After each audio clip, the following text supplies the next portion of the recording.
พิธีตักบาตรในงานมหกรรมบุญสร้างครั้งที่ 16 ปี 2023 ได้จัดขึ้นในวันที่ 17 กุมภาพันธ์ 2023 นี้ที่สนามหลวงแขวงสยบุรี โดยให้เกียรติเข้าร่วมของท่านปริญญาเอกไสสมพรพรหมวิหารประธานสภาแห่งชาติพร้อมด้วยภรรยาท่านพงษ์สวรรค์สิทธวงศ์กรรมการศูนย์กลางพรรคเลขาพรรคแขวงเจ้าแขวงสยบุรีมีการนำพรรครัฐขั้นศูนย์กลางขั้นแขวงและเมืองพร้อมด้วยพ่อแม่ประชาชนชาวแขวงสยบุรีเข้าร่วมกิจกรรมตักบาตรในงานมหกรรมบุญสร้างในแต่ละปีแม้นเป็นกิจกรรมหนึ่งที่สำคัญก่อนเมื่อพิธีเปิดงานอย่างเป็นทางการ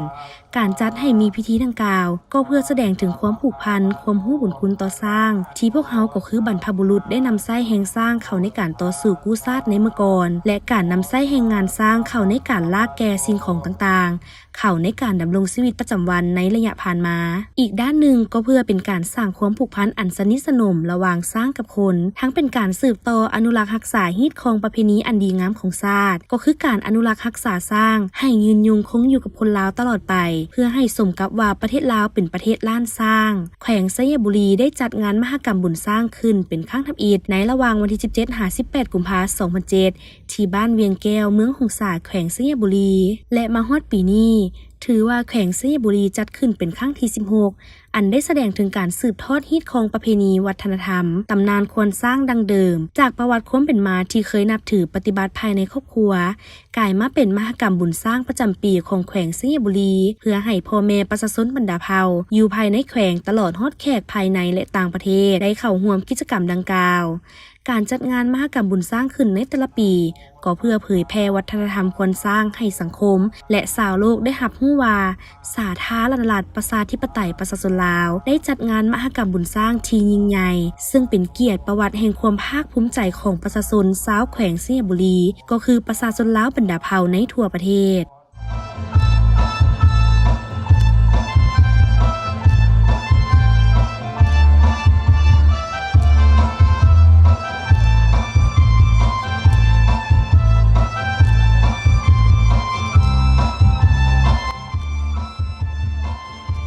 แขวงสยบุรีได้จัดงานมหกรรมบุญสร้างประจำปี 2023 ขึ้นในวันที่ 13-20 กุมภาพันธ์นี้พิธีเปิดอย่างเป็นทางการได้จัดขึ้นในวันที่ 18 กุมภาพันธ์ 2023 ที่เดินสนามหลวงเทศบาลแขวงให้เกียรติเข้าร่วมโดยท่านไสสมพรพรหมวิหารประธานสภาแห่งชาติแห่งสปป.ลาวมีท่านพงษ์สวรรค์สิทธวงศ์เจ้าแขวงสยบุรีทูตานุทูตพร้อมด้วยแขกถึกเชิญหัวหน้าแผนกการแขวงอ้อมข้างนักท่องเที่ยวทั้งภายในและต่างประเทศมวลชนชาวแขวงสยบุรีเข้าร่วมหลายพันคนท่านเพชรพิไสศูนย์วิไลห้องเจ้าแขวงสยบุรีประธานจัดงานบุญมหกรรมบุญสร้างประจำปี 2023 ได้ขึ้นกล่าวรายงานการกักเกี่ยมความพร้อมในการจัดงานมหกรรมบุญสร้างประจำปี 2023 โดยกล่าวว่า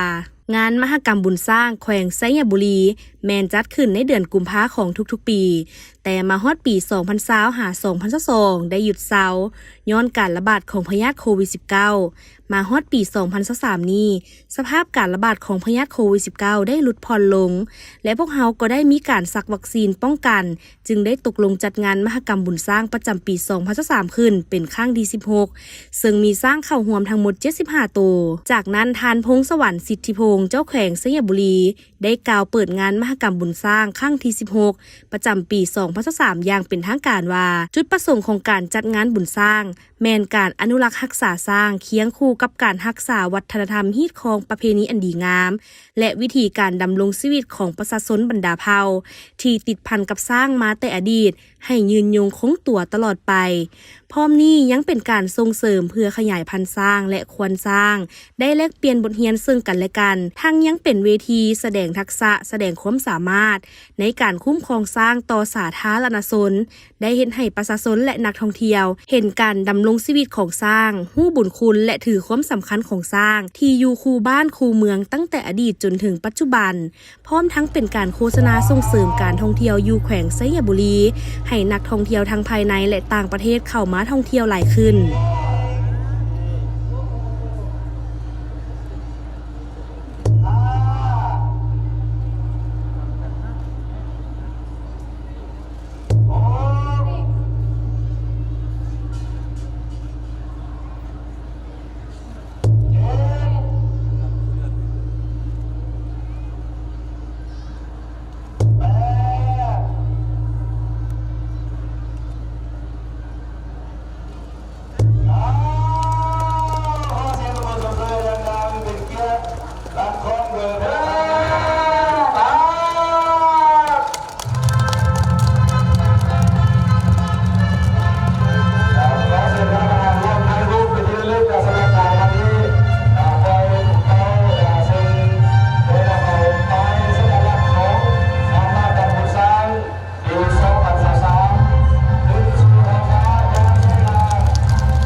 านมหกรรมบุญสร้างก็เริ่มขึ้นอย่างเป็นทางการ เริ่มต้นด้วยขบวนแห่ทุ่งซาดทุ่งทิว